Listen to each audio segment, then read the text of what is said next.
ਤਰਨਤਾਰਨ ਦੇ ਈਸਾਈ ਭਾਈਚਾਰੇ ਖਿਲਾਫ ਮਤੇ ਪਾਸ ਕੀਤੇ ਗਏ ਹਨ। ਈਸਾਈ ਭਾਈਚਾਰੇ ਤੋਂ ਨਾਰਾਜ਼ ਪਿੰਡ ਸੰਗਰਕੋਟ ਦੇ ਵਸਨੀਕਾਂ ਨੇ 4 ਮਤੇ ਪਾਸ ਕੀਤੇ ਹਨ। ਮਸੀਹ ਭਾਈਚਾਰੇ ਨਾਲ ਸੰਬੰਧ ਰੱਖਣ ਵਾਲੇ ਘਰਾਂ ਵਿੱਚ ਸ੍ਰੀ ਗੁਰੂ ਗ੍ਰੰਥ ਸਾਹਿਬ ਜੀ ਦੀ ਸਵਾਰੀ ਨਹੀਂ ਜਾਵੇਗੀ। ਈਸਾਈ ਭਾਈਚਾਰੇ ਦੇ ਲੋਕ ਜੇਕਰ ਸੰਸਕਾਰ ਕਰਨਾ ਚਾਹੁੰਦੇ ਹਨ ਤਾਂ ਪਿੰਡ ਦੇ ਸ਼ਮਸ਼ਾਨ ਘਾਟ ਵਿੱਚ ਕਰ ਸਕਦੇ ਹਨ, ਪਰ ਜੇਕਰ ਦਫਨਾਉਣਾ ਚਾਹੁੰਦੇ ਹਨ ਤਾਂ ਇਜਾਜ਼ਤ ਨਹੀਂ ਹੋਵੇਗੀ। ਈਸਾਈ ਭਾਈਚਾਰੇ ਦੇ ਲੋਕ ਕਿਸੇ ਦੀ ਵੀ ਇਜਾਜ਼ਤ ਤੋਂ ਬਿਨਾਂ ਉਹਨਾਂ ਦੇ ਘਰ ਦੇ ਬਾਹਰ ਆਪਣੇ ਧਰਮ ਦੇ ਪ੍ਰਚਾਰ ਲਈ ਪੋਸਟਰ ਨਹੀਂ ਲਾ ਸਕਣਗੇ। ਆਪਣੇ ਘਰਾਂ ਤੇ ਲਾ ਸਕਦੇ ਹਨ। ਦਰਅਸਲ ਪਿੰਡ ਵਾਸੀਆਂ ਨੇ ਇਹ ਮਤੇ ਇਸ ਕਰਕੇ ਪਾਏ ਹਨ ਕਿਉਂਕਿ ਈਸਾਈ ਭਾਈਚਾਰੇ ਵੱਲੋਂ ਸ਼ਹੀਦੀ ਸਪਤਾਹ ਦੌਰਾਨ ਕ੍ਰਿਸਮਸ ਮਨਾਉਂਦਿਆਂ ਡੀਜੇ ਲਗਾ ਕੇ ਪਿੰਡ ਵਿੱਚ ਸ਼ੋਭਾ ਯਾਤਰਾ ਕੱਢੀ ਗਈ। ਸਿੱਖ ਭਾਈਚਾਰੇ ਦੇ ਲੋਕਾਂ ਦਾ ਕਹਿਣਾ ਹੈ ਕਿ ਪਹਿਲਾਂ ਈਸਾਈ ਭਾਈਚਾਰੇ ਨੂੰ ਕਿਹਾ ਗਿਆ ਸੀ ਕਿ ਸ਼ਹੀਦੀ ਦਿਨਾਂ ਵਿੱਚ ਅਜਿਹਾ ਨਾ ਕਰੋ।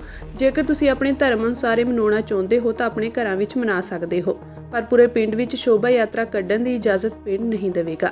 ਪਿੰਡ ਵਾਸੀਆਂ ਦਾ ਕਹਿਣਾ ਹੈ ਕਿ ਉਹਨਾਂ ਦੇ ਕਹਿਣ ਦੇ ਬਾਵਜੂਦ ਵੀ ਸ਼ੋਭਾ ਯਾਤਰਾ ਕੱਢੀ ਗਈ, ਜਿਸ ਤੋਂ ਬਾਅਦ ਕਾਰਵਾਈ ਦੇ ਰੂਪ ਵਿੱਚ ਪਿੰਡ ਵੱਲੋਂ ਸਮੂਹਿਕ ਤੌਰ ਤੇ ਮਤੇ ਪਾਸ ਕੀਤੇ ਗਏ ਹਨ। ਸਰਬਸੰਮਤੀ ਨਾਲ ਨਗਰ ਸੰਗਰਕੋਟ ਦੀਆਂ ਸਮੁੱਚੀਆਂ ਸੰਗਤਾਂ ਵੱਲੋਂ ਤੇ ਸਾਰੀਆਂ ਕਮੇਟੀਆਂ ਵੱਲੋਂ ਇਹ ਮਤੇ ਜਿਹੜੇ ਪਾਸ ਕੀਤੇ ਗਏ ਆ, ਜੋ ਹੇਠ ਲਿਖੇ ਅਨੁਸਾਰ।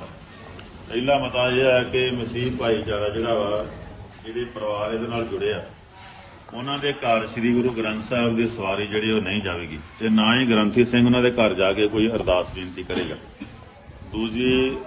ਦੂਜਾ ਮਤਾ ਇਹ ਆ ਕਿ ਇਹਨਾਂ ਪਰਿਵਾਰਾਂ ਨਾਲ ਜਦੋਂ ਇਹ ਜੁੜੇ ਨੇ ਮਸੀਹ ਭਾਈਚਾਰੇ ਨਾਲ, ਜਿਨ੍ਹਾਂ ਦੇ ਘਰ ਇਹਨਾਂ ਕੋਈ ਮੌਤ ਹੋ ਜਾਂਦੀ ਹੈ ਤੇ ਜੇ ਸੰਸਕਾਰ ਕਰਨਾ ਚਾਹੁੰਦੇ ਆ ਤੇ ਸਿਵਿਆਂ ਵਿੱਚ ਕਰ ਸਕਦੇ ਆ, ਤੇ ਜੇ ਕਹਿੰਦੇ ਫਿਰ ਦਫਨਾਉਣਾ ਹੈ ਤੇ ਫਿਰ ਸਿਵਿਆਂ ਵਿੱਚ ਨਹੀਂ ਦਫਨਾ ਸਕਦੇ।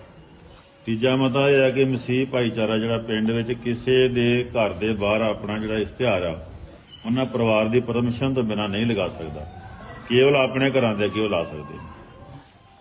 ਚੌਥਾ ਮਤਾ ਇਹ ਕਿ ਨਗਰ ਵਿੱਚ ਮਸੀਹ ਭਾਈਚਾਰਾ ਕੋਈ ਵੀ ਮਤੇ ਪਾਉਣ ਦਾ ਕਾਰਨ ਜਿਹੜਾ ਇਹੀ ਰਿਹਾ ਕਿ ਅਸੀਂ ਪਿਛਲੇ ਦਿਨਾਂ ਤੋਂ ਇਹਨਾਂ ਨੂੰ ਵੇਖ ਰਹੇ ਸੀ ਤੇ ਇਹ ਆਪਣੀਆਂ ਜਿਵੇਂ ਮਨਮਾਨੀ ਕਹਿ ਸਕਦੇ ਹਾਂ ਆਪਾਂ ਵੀ ਅਸੀਂ ਇਹਨਾਂ ਨੂੰ ਕਿਹਾ ਵੀ ਤੁਸੀਂ ਆਪਣੇ ਘਰੋਂ ਘਰੀ ਜਿਹੜਾ ਤੁਸੀਂ ਇਹ ਈਸਾ ਮਸੀਹ ਦਾ ਜੋ ਕ੍ਰਿਸਮਸ ਡੇ ਮਨਾਉਂਦੇ ਆ, ਤੁਸੀਂ ਆਪਣੇ ਘਰ ਜੋ ਮਰਜ਼ੀ ਜਿਸ ਤਰ੍ਹਾਂ ਮਰਜ਼ੀ ਮਨਾਓ, ਪਰ ਇਹ ਇਸ ਗੱਲ ਤੇ ਵਜੇਦੇ ਪਏ ਅਸੀਂ ਜਿਹੜਾ ਵਾ ਇਹ ਡੀਜੇ ਲਾ ਕੇ ਤੇ ਸਾਰੇ ਨਗਰ ਦੇ ਚਾਰ ਚੁਫੇਰੇ ਜਿਹੜੀ ਆ, ਜਿਵੇਂ ਆਪਾਂ ਨਗਰ ਕੀਰਤਨ ਕਰਦੇ ਆ ਤੇ ਅਸੀਂ ਸ਼ੋਭਾ ਯਾਤਰਾ ਜਿਹੜੀ ਕੱਢਣੀ ਹੈ ਤੇ ਇਹੋ ਹੀ ਸਮਝਾਇਆ ਵੀ ਸ਼ਹੀਦੀ ਦਿਹਾੜੇ ਚੱਲ ਰਿਹਾ ਤੇ ਇਹ ਜਿਹੜੀ ਆ ਪਿੰਡ ਇਜਾਜ਼ਤ ਨਹੀਂ ਦਿੰਦਾ, ਨਗਰ ਇਜਾਜ਼ਤ ਨਹੀਂ ਦਿੰਦਾ। ਤੇ ਅਸੀਂ ਮਸੀਹ ਭਾਈਚਾਰੇ ਨੂੰ ਇਹੋ ਬੇਨਤੀ ਕੀਤੀ ਵੀ ਤੁਸੀਂ ਜੋ ਵੀ, ਚਲੋ ਤੁਸੀਂ ਜਿਸ ਵੀ ਧਰਮ ਨੂੰ ਮੰਨਦੇ ਜੋ, ਤੁਸੀਂ ਆਪੋ ਆਪਣੇ ਘਰੀ ਜਿਸ ਤਰ੍ਹਾਂ ਮਰਜ਼ੀ ਆਪਣਾ ਜਸ਼ਨ ਕਰੋ, ਪਰ ਜਿਹੜਾ ਗਲੀਆਂ ਬਾਜ਼ਾਰਾਂ ਦੇ ਵਿੱਚ ਜਿਹੜਾ ਡੀਜੇ ਲਾ ਕੇ ਆ, ਇਹਦੀ ਇਜਾਜ਼ਤ ਜਿਹੜੀ ਅਸੀਂ ਨਹੀਂ ਦੇ ਸਕਦੇ। ਹਾਂ, ਸਾਰਾ ਨਗਰ ਹੀ ਹਾਜ਼ਰ ਸੀ, ਲਗਭਗ ਕੋਈ ਆਪਾਂ 400-500 ਬੰਦਾ ਜਿਹੜਾ ਉਹ ਉਸ ਟਾਈਮ ਨਗਰ ਦਾ ਹਾਜ਼ਰ ਸੀ। ਸਾਡੇ ਵਿੱਚੋਂ ਸਾਡੇ ਬੱਚੇ ਜਿਹੜੇ ਨਿਕਲ ਕੇ ਦੂਜੇ ਧਰਮ ਨੂੰ ਅਪਣਾ ਰਹੇ ਆ,